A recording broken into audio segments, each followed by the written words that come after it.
बिस्मिल्लाहिर्रहमानिर्रहीम। अस्सलाम वालेकुम to all the students of class matric Hyderabad board. Dear students, आज जो हमारा टॉपिक है क्वेश्चन नंबर जो 4 है वो हमने सोल्व कर लिया है। आज क्वेश्चन नंबर 5 सोल्व करेंगे।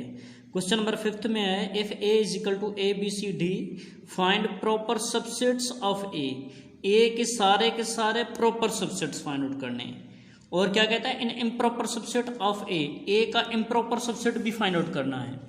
और जो दो और भी क्वेश्चंस हैं, two sets B and C that are subsets of A such that B is proper subsets of C, ये भी फाइंड आउट करना है। और क्या करना है, सबसेट ऑफ जो है ना सी वो भी फाइंड आउट करना है। अब सबसे पहले सबसेट प्रॉपर सबसेट ये तो पता होना चाहिए, इसलिए जो ना एक मैं एग्जांपल दे रहा हूँ, आप इस पर थोड़ा गौर कीजिए। फॉर एग्जांपल ये ए है, ए की जो वैल्यू है वो है ए बी सी है, और उसके साथ b जो है b is equal to B की वैल्यू हम लिखते हैं ए बी। बेटा अब देखें कि a सबसेट b का है या b is subset of a। मतलब कि अब जो है ना b ये क्या होगा, b is subset of a। B is subset of A, इसका मकसद ये है कि B के सारे एलिमेंट A के अंदर मौजूद हैं, बिल्कुल A के अंदर मौजूद हैं। जिस तरीके से A B इधर है तो A B इधर मौजूद है। अगर यहां पर मैं C की वैल्यू लिखता हूं, C is equal to A C कर देता हूं, तो क्या अब C सबसेट है A का? जी बिल्कुल। तो इसको किस तरीके से लिखेंगे, C is subset of A। सी यानी सी के एलिमेंट जो है ना वो ए के अंदर मौजूद है, तो हम कहेंगे सी इज सबसेट ऑफ ए। अगर बी के एलिमेंट ए के अंदर मौजूद है तो हम कहेंगे बी इज सबसेट ऑफ ए। अब बात हो गई है प्रॉपर सबसेट की। प्रॉपर में क्या होता है कि फॉर एग्जांपल ये same to same, for example ये बी प्रॉपर सबसेट होता तो हम इसको किस तरीके से लिखते हैं, B is proper subset of A. जो प्रॉपर सबसेट होता है उसके नीचे वाली जो निशानी होती है उसको वो नहीं लिखी जाती प्रॉपर सबसेट में। तो अब हमें जो बुक वाले हैं वो क्या कहते हैं, इसके सारे के सारे सबसेट्स फाइंड आउट करें। तो जो subsets we have already solved subsets, how to find the subsets, ये मैंने पहले भी बता चुका हूँ। सो अब सबसेट्स फाइंड आउट करना हूं। A is equal to A B C D.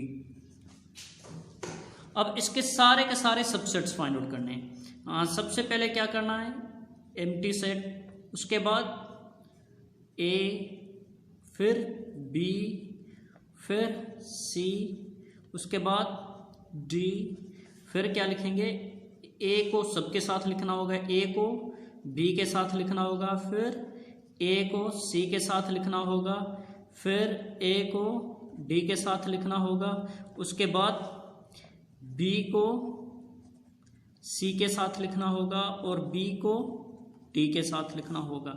अब लास्ट में सी रह गया है, इस सी को हम डी के साथ ही लिखेंगे, सी डी। अब C को D के साथ लिख लिया, अब तो कोई नंबर ही नहीं बचा।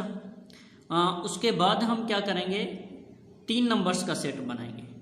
तो A B C, फिर क्या करना है, A B को D के साथ लिखना है। उसके बाद क्या करना है, A B C, A B को C के साथ लिखा, A B को D के साथ लिखा। अब क्या करते हैं, ए सी उठाते हैं, ए सी को डी के साथ लिखना होगा। फिर क्या है, बी सी डी करके लिखना होगा, बी सी को डी के साथ लिखना होगा। लास्ट में क्या करना है, ये सारे के सारे एक साथ लिखने होंगे, ए बी सी डी। अब देखते हैं ये टोटल कितने, टोटल 4 हैं, तो 2 के ऊपर 4 इज इक्वल टू 16 के बराबर होते हैं। देखते हैं ये 16 सबसेट्स बनते हैं और 16 सेट्स बनते हैं। 1 2 3 4 5 6 7 8 9 10 11 12 13 14 15 16। अब क्या करना है, ये जो 16 है ये इसका होता है इम्प्रॉपर सबसेट, इम्प्रॉपर सबसेट। जो लास्ट वाला होता है वो सबका इम्प्रॉपर सबसेट होता है। अब इसके कितने, इसके पूरे के पूरे कितने सेट्स बन गए, अब इसके 15 सबसेट्स बनते हैं। यानी जिसके अंदर एलिमेंट 4 होंगे उसके 15 सबसेट्स बनेंगे, जिसके अंदर एलिमेंट 5 होंगे, जिसके अंदर एलिमेंट 5 होंगे उसमें 31 सबसेट्स बनेंगे, जिसके अंदर एलिमेंट 3 होते हैं उसके अंदर 7 सबसेट्स बनेंगे। तो अब हमने ये सारे के सारे सबसेट्स बना लिए, इम्प्रॉपर सबसेट बना लिया। अब ये क्वेश्चन क्या कहता है, ये कहता है 2 sets B and C that are subsets of A such that B is subset of C। इसका मकसद ये B C का सबसेट हो और ये दोनों सबसेट्स किसके हो, A के हो। तो फॉर एग्जांपल यहाँ पर मैं जो है ना क्या करता हूँ कि B की वैल्यू लिखता हूँ, B इज इक्वल टू, इनमें से चुन लेता हूँ B, इनमें से फॉर एग्जांपल मैं लिख लेता हूँ, कोई भी लिख लो, ऊपर में से जितने भी सिंगल है ना, फॉर एग्जांपल 1 2 3 4, इन दोनों में से इनमें से कोई भी एक जो है ना वैल्यू मैं फॉर एग्जांपल C ले लेता हूँ। B is equal to C के बराबर, मैंने B जो है ना वो सेट खाली C के बराबर है, और जो C है वो मैं थोड़ा 2 नंबर्स का लिख लेता हूँ, for example AC।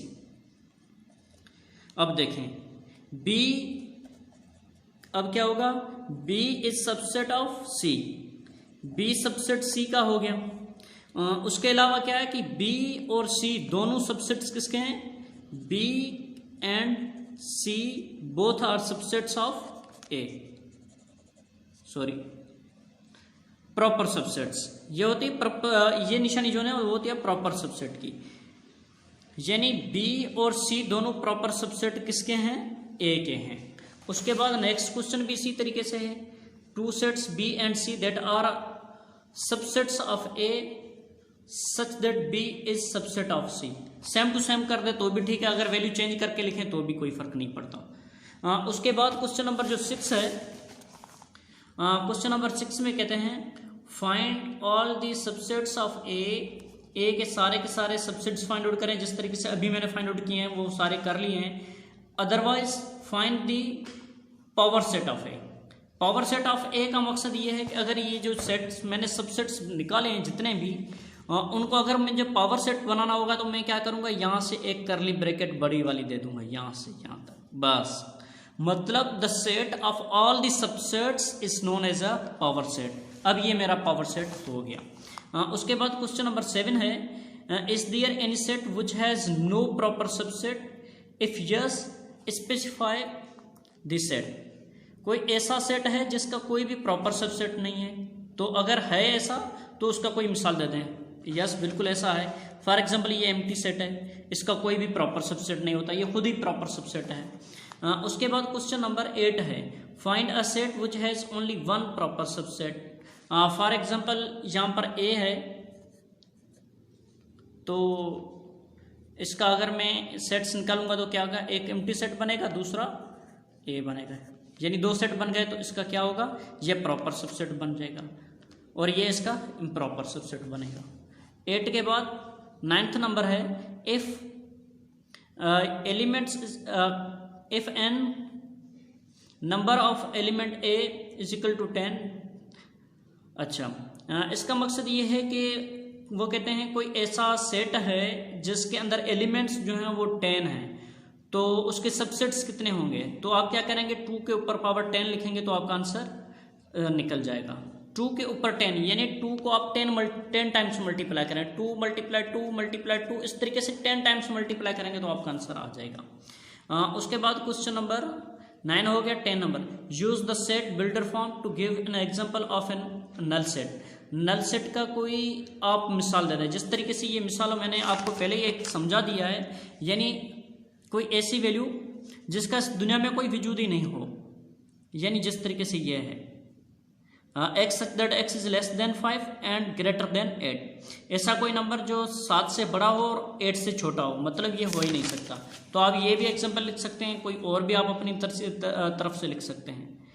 Consider the set a is equal to 1 2 3 4, find proper subset of b of a ये वाला क्वेश्चन जो है ना 11 और 12 हम नेक्स्ट टाइम लिखेंगे। विशिंग ऑल द बेस्ट, अल्लाह हाफिज़।